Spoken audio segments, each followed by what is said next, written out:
Welcome. Three, two, one, pop. Anti-acid rocket experiment. This activity is simple but exciting and a demonstration of Newton's law of motion. Let's go forward.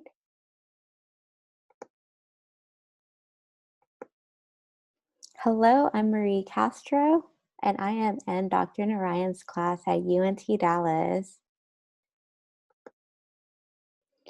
What happens when you have a buildup of gas? We're going to find out.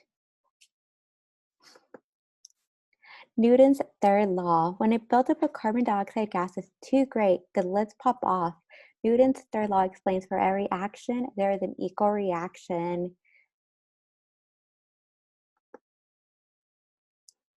My hypothesis is if I add vinegar instead of water, then a gas pressure will build up and make the canister's lid pop off faster than the water, soda, and mineral water filled container canister.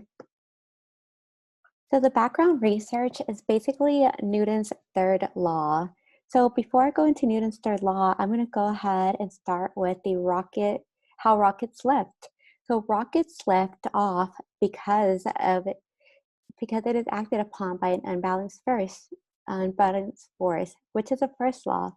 This is a force produced when a lid blows off the gas form in the canister. The rocket travels upwards with a force that is equal and opposite to the downward force propelling the water, gas, and lid, which is the third law. The amount of force is directly proportional to the mass of water and gas expelled from the canister and how fast it accelerates. This is the second law. So basically, when we discovered Newton's third law, we're going to see how the lid is stationary and not moving, but the growing gas pressure underneath the lid is large enough to make it move. The materials needed are your safety glasses, got to protect those eyes. You need an 8 count of 35 milliliter canisters shown in this picture. I used my cell phone as a timer. I used some Alka-Seltzers.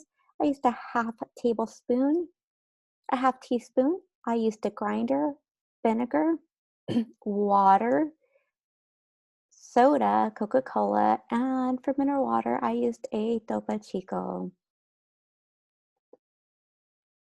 The procedures with your safety glasses on, you start grinding the Alka-Seltzer. So I grinded the Alka-Seltzer so I could get more of that carbon dioxide filled up. So that kind of helped me out. So I filled the canisters 1/2 full with the water. So get ready with the timer and you're going to time the reaction of the Alka-Seltzer in the water. So you're going to place 1/2 of a teaspoon in the canister. You're going to time the reaction and write it down. You're going to repeat the experiment, but this time place the lid on the canister right after putting that half teaspoon of grind Alka-Seltzer. You're going to start the timer of the reaction and step back. You have to step back because the lid will pop. And whenever you are doing the canister, you put the lid and place the canister upside down, and you quickly put it down, and you'll see it pop off. You're going to repeat the experiment by replacing the water with the soda, the Coca-Cola, the Topo Chico, and also the vinegar. Our variables are the water, the Coca-Cola, the Topo Chico, and the vinegar. These liquids contain different levels of carbon dioxide that causes the reaction with the Alka-Seltzer, making the canister lid pop and it launches the canister in the air. The controls is the level liquid because we're only going to put 1/2 full of the canister of liquid in the canisters. We're also going to use a half teaspoon of the Alka-Seltzer.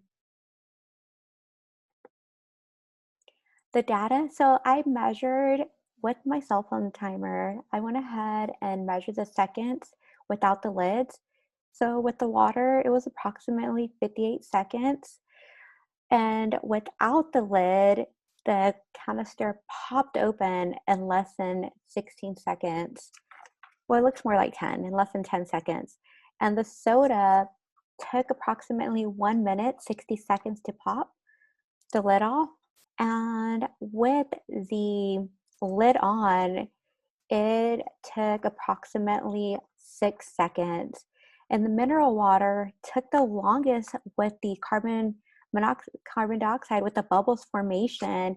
That took a little over a minute and 18 seconds for all the bubbles to diminish.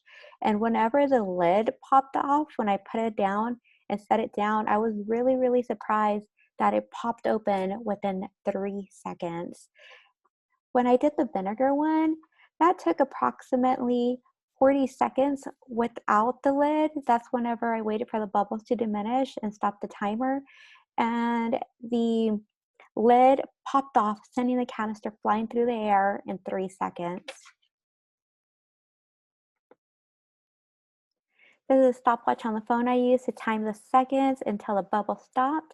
And I timed the seconds until the lid popped off and launched the canister in the air. This is my table to compare data. So this is where I actually wrote down my numbers. You can see the time in seconds using the water, soda, mineral water, and the vinegar, how without the lids and with the lids. The results are adding Alka-Seltzer to different liquids, water, Coca-Cola, Topo Chico, or vinegar all had different releases of carbon dioxide, which I timed to calculate which canister would pop first and launch in the air. My hypothesis was tested and proved that the Topo Chico was the first to experience the release of carbon dioxide, which made the lid pop off and launch the canister in the air.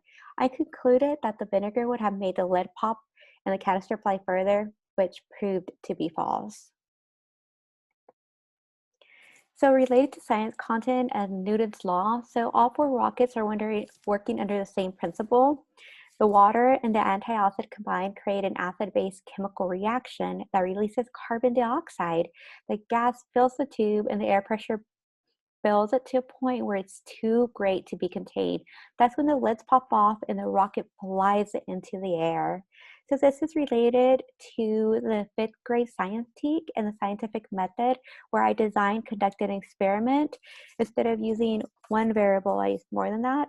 I asked questions, formulated a hypothesis, I collected data, analyzed evidence and explained, I valued and repeated the experiment, I communicated conclusions, I graphed, and I used a table chart. So on YouTube, there's this pretty cool link. I will be posting this PowerPoint where you could click on the link and it takes you to NASA, and there you hear more about Newton's third law of how a rocket ship is is launched into the air. So Newton's third law applies to aerodynamics. For every action, there's an equal and opposite reaction. So you see how where there's a jet engine, the engine's going to push forward and the flow is going to push back. Also with the ball is going to deflect up, and it's going to flow down. So pretty neat stuff that we are going to be learning through science. My resources are here as followed. Thank you. If you have any questions, you can find me here at my email. Thank you so much for watching my presentation.